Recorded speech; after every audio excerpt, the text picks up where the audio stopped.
I can't believe this year's Simpsons Treehouse of Horror actually brought back an old episode that's been hidden for years. Kevin the Clown was hosting the very first Halloween special, but after only 2 seconds on stage, he made an excuse to sneak backstage and slack off. The producer, wanting to take the show to the next level, created a special stage play just for Kevin. In this play, Kevin played an old lady, while a priest tried to perform an exorcism on her daughter. It turns out the daughter was actually a monkey. Ben, who was sitting in the audience, absolutely loved this new style of comedy. Then, the two of them started throwing cream pies at the monkey. Suddenly, the monkey turned dark. His eyes glowed with fire and he claimed to be Satan from hell. But Mark didn't take him seriously at all. He just thought the monkey was acting. Since Mark wasn't showing any respect, Satan lunged forward to take his face back by force, scaring the kids in the crowd half to death. Kevin started screaming, "Who can save Mark?" Meanwhile, the monkey's eyes glowed red, looking like he was about to attack Ronnie next. Kevin was so terrified that he ran backstage. When he found the producer, Kevin told him about all the horrible things that had just happened. But the producer didn't care one bit because the ratings were skyrocketing. It was a total success. So the producer told Kevin to get back on stage and keep it going. When Kevin returned, he tried to calm the children down, but Ronnie just stood there silently. When he finally spoke, Satan crawled right out of his mouth. Kevin tried to play it cool, acting like he was their special guest. Satan shed Ronnie's body and started pointing at the audience, picking people out to explode. Harry the monkey,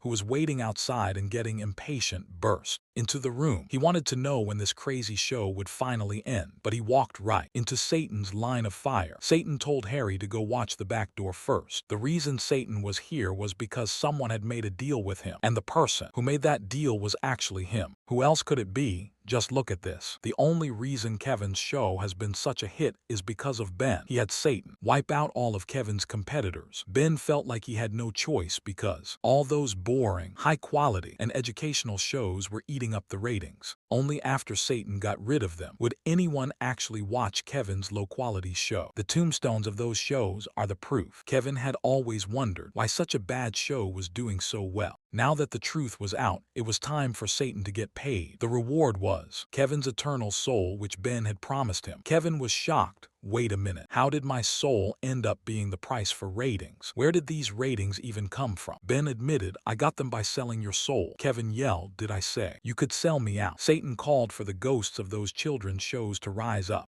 and drag Kevin's show down to hell. They came limping out, holding their Emmy Awards, and stabbed Kevin to death with them. But at the end of the day, Kevin was still Ben's favorite idol. Ben couldn't stand to see it and asked Satan to swap him with Kevin. Believe it or not, Satan actually agreed. Ben thought he was going to face something scary, but instead, they pulled out a textbook. They were going to give Ben a real education. That was basically a death sentence for Ben. It turns out all of this was just a pitch Kevin was trying to sell to Netflix. The TV industry is getting crushed by streaming services. Even calling in the devil couldn't save traditional TV these days. However, the executives at Netflix weren't interested. This little story was actually a mashup of two different movies, The Exorcist from 1973 and Late Night with the Devil from 2023. The parody of The Exorcist was mostly during the stage play, but the Late Night with the Devil influences were everywhere. For example, besides mimicking the look of old TV shows, they included black and white behind-the-scenes footage during the commercial breaks. In the movie, the show also airs on Halloween and sees its ratings explode due to supernatural events. The main difference is that Ben sold Kevin's soul for the ratings, while in the movie, the host sold his own soul just to save his show. One of the creepiest parts of this episode was actually based on a true story. I'm talking about the scene where the monkey attacks Mark's face. On February 16, 2009, an adult male chimpanzee named Travis attacked his owner's friend, Charla Nash,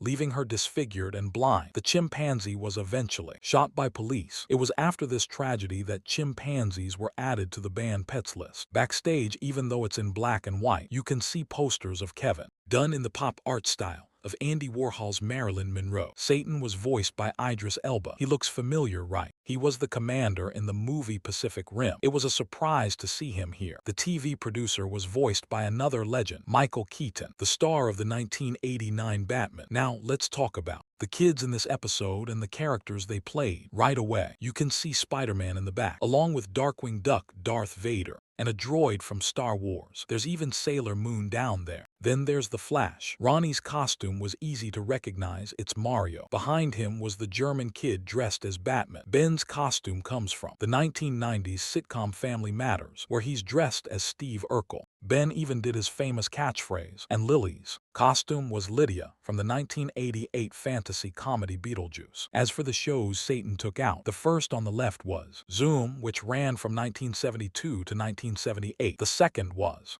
The Link, which ran from 1970 to 1972. The third was Romper Room, which ended in 1994. The fourth was Pinwheel, which ran from 1977 to 1990. On the second page, the first on the left ran from 1971 to 1977, called The Electric Company. The second was Captain Kangaroo, which ended in 1984. The third was the classic show The Magic School Bus. The fourth was Space Cases, which ended in 1997. Did you guys notice anything weird? While I was researching, I thought the team was being super careful, picking shows that were canceled before 1990 to fit the episode setting. But the Magic School Bus didn't end until 1997. Was it just a mistake? What do you think? Let me know in the comments. I think they might have mistaken the 1994 start date for the end date, causing this little blunder. Anyway, that's it for this year's Treehouse of Horror. If you enjoyed this, please give the screen a long press to recommend it. Your follows and likes really help me out. See you in the next one.